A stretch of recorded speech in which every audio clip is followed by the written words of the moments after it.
สุดอบรมสร้างความเข้มแข็งด้านวิชาเฉพาะให้แก่นักศึกษาปี 3 โซกเคียน ปี 2018-2019 ของวิทยาลัยการเงินภาคใต้จัดขึ้นในวันที่ 24 มิถุนายน 2019 ที่สโมสรของวิทยาลัยดังกล่าว โดยให้เกียรติเข้าร่วมของทานคำพร วิรวงศ์ห้องผู้อำนวยการวิทยาลัยการเงินภาคใต้มีบรรดาหัวหน้าแขนงการพนักงานครูอาจารย์ นักศึกษาปี 3 เข้าร่วมในการอบรมสร้างความเข้มแข็งด้านวิชาเฉพาะให้แก่นักศึกษาปี 3 ในครั้งนี้ทานคำพร วิรวงศ์ห้องผู้อำนวยการวิทยาลัยการเงินภาคใต้ได้กล่าวว่า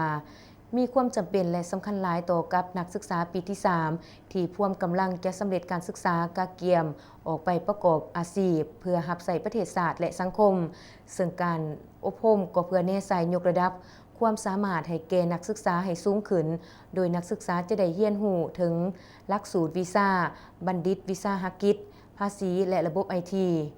การอบรมจะดำเนินเป็นเวลา 11 วันแต่วันที่ 24 มิถุนายน 2019 หาวันที่ 16 กรกฎาคม 2019 จึงสำเร็จ